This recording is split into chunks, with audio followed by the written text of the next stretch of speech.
Alright, so let's talk about decks that you can get for under $100. I know we all love playing the game, but it's insanely tough to do it at a competitive level sometimes when the meta is a little more expensive. So I figured I would shed some light on the decks that are actually really cheap and can also contend in the meta and be one of the top decks right now. It is kind of lame when cards cost a little too much. So it's great to be able to be on a budget sometimes and just not spend an entire fortune for your Yu-Gi-Oh deck. And, sometimes you kind of have to. So let's talk about the 5 decks that I think are excellent choices right now and also cost under $100. The first deck I want to talk about is Exosister. So I'm just going to take a deck list every single time. We're going to sort of go over the costs and why the deck is actually good. This core is going to cost you about $60. So, that's kind of great. For the core, which is pretty much most of the deck actually, and that's just Exosister stuff, plus the extra deck stuff I also counted in. So the core is not going to cost you a lot, and you would just fill up the rest of your deck with cards like Shifter. This is almost part of the engine, if we're being completely real, but it's not expensive at all. And then everything else is pretty much what you have on hand in terms of cards that are non-engine. And as for the side deck, you can pretty much build your side deck with stuff that you have. So we're not counting the side deck into this entire cost breakdown for today's video. But pretty much this deck is just really nice at dealing with most of the meta decks. Like the disruption is just really good, being able to banish, and it's not that easy to compete with the deck once it gets going. Like it has a couple choke points, but just Martha is an amazing card. It is so strong, and they also have access to Little Knight right now, which kind of brings me to the point of Little Knight and also Prosperity. Those are the 2 cards we have to mention today because Little Knight is just, pretty much the main talk right now. It is expensive, but it's also kind of worth the money if you think about it. So you can invest into this card and you are going to spend about 100 euros only for SP, but you're also going to be able to play it in different decks. So meaning you invest into one card and you can just have it in pretty much any extra deck because it's so versatile and good. You can decide for yourself, but it doesn't really make or break your Exosister strategy. This deck is just really good by itself, so you can invest into more expensive stuff later if you want. And speaking of Prosperity, the pre-sales for the Rarity Collection are about $9 to $10 for the cheapest version. And this used to be one of the most expensive cards in a lot of decks we're actually going to be talking about today. So I really love this reprint. I think that's awesome. And I wasn't counting the 10 euros for Prosperity into this entire cost breakdown. So you are going to have to spend about 30 more euros if you want to maximize consistency in your deck, which is good.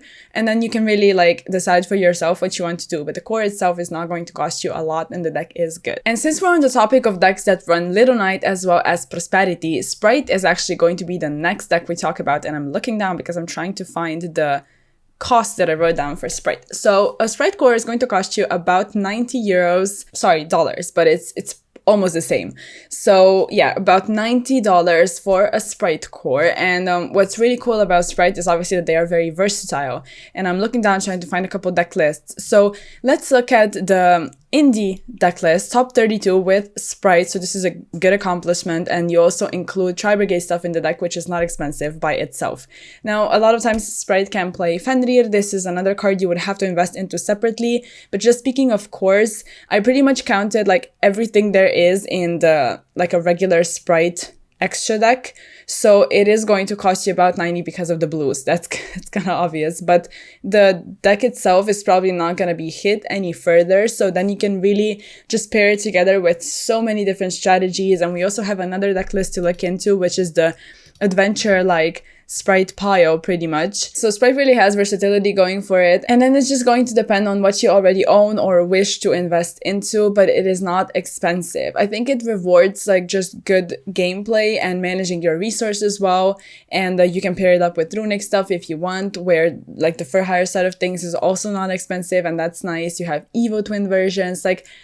You're probably not going to be bored of playing Sprite because there's so much you can do with it. There's also going second versions, and it seems like a fun deck, and it is quite well positioned in the meta, just speaking of the last event where it got a couple tops. So yeah, I think Sprite is something that's worth looking into, and you can always just add on top of what you already have and invest into other extra deck stuff, which would be SP. But, thankfully we're getting the Prosperity reprint, which is nice. And another deck that really benefits off of this is the third deck on today's list, and it's Flunder. Now, a Flunder core is going to cost you about 30 euros or dollars, which is not a lot for a deck. And that's pretty much like together with Apex Avian and Ryza, the Harpies Feather Storms, which are like most of the price actually. Like the Harpies Feather Storms are about $5 per copy, which, is kind of insane, but they are good cards, so you kind of have to play them.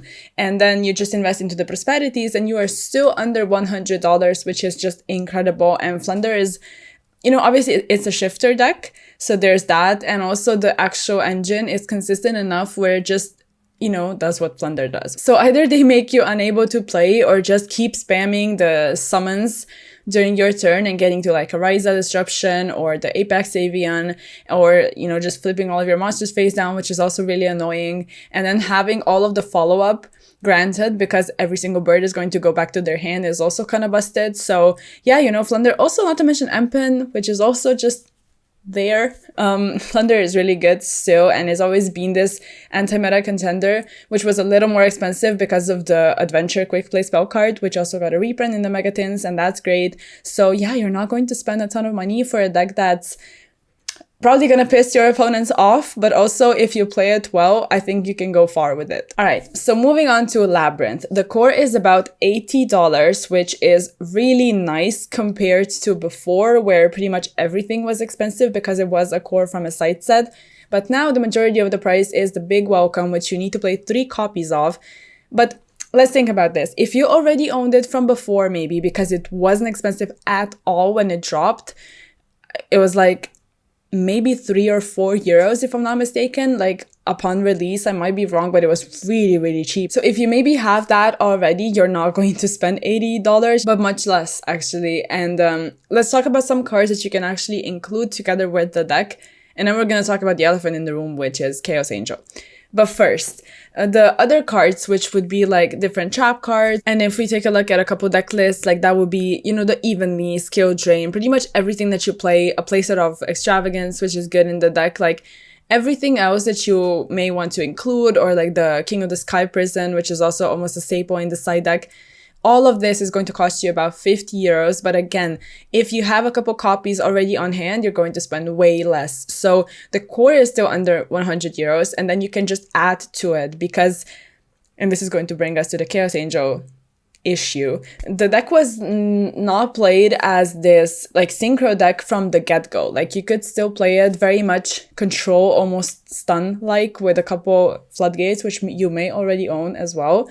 So it is not that necessary to play Chaos Angel. It's around 70 or 80 euros, so it is expensive, but you're not obligated to play it. It's still the better version though, so you can just invest into it later, because the other version is not that worse in my opinion. Like you can still do a ton with it, and just if you really know the type of meta you're going to, like your locals or regional setting, then you know for the most part what you're going to be playing against, and then you can really like decide which trap cards are going to counter the meta. And you can also play like this other decklist over here, the very tiny Ishizu package, which is nice. And just, I think the deck is cool, and it is also quite well positioned. It's just a little weird when you don't really know which trap cards to play, because you don't know what you're going to be playing against because of the diversity, but we talked about that already in other videos. Like the deck is so nice if you're able to play it well. I think it is very rewarding, and it's not that expensive. So if that's the type of deck that you like to play, which is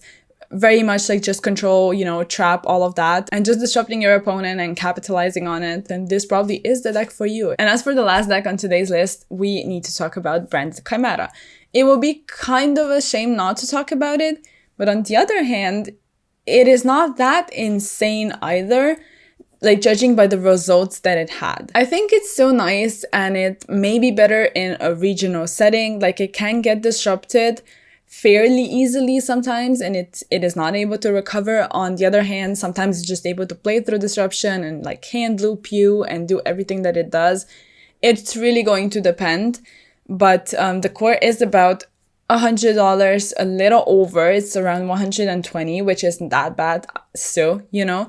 And what the deck is pretty much able to establish is the Chimera Pop, a Mirror Jade sometimes, the Hand Loop, and also negations that it has. And they also play non-engine, which they have quite a lot of space for. You know, the deck is able to do well, and it's been showing that fairly consistently ever since the release of, you know, all of the Chimera stuff. And also right now they have new support with the main deck effect monster, as well as the fusion in the extra deck, which you can also utilize. And they are also playing End of Anubis, which is just insane. It is a really cool lock that they're able to establish, so they have that going for it. Like, branded decks were always doing those types of things. And the End of Anubis is also not going to cost you that much. It's about $5 or something like that, so you're not spending a ton, and still you have a very, very decent deck. So in my opinion, even though it's a little over 100, it is still a good choice. Now, for the core, I pretty much counted, like, looking down through this deck list, the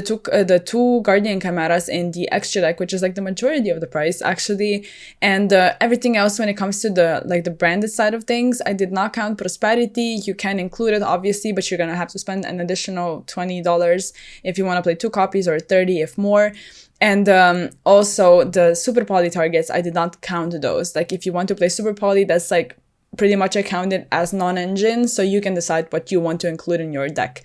But for the most part, like I said, you know, this is a nice contender against the meta, and it is rewarding to play this deck well and manage your resources well. A lot of decks are like that right now, so if you're down to play some fusion stuff, I think Chimera would be for you. And it's also cheap. So there is that. Hopefully you enjoyed this video, and I gave you a couple ideas of decks that you can pick up for the price of SP Little Knight. So if you enjoyed, make sure to like it, as well as comment and share your thoughts about which decks are good pickups as well. And I'll see you in the next video. Bye.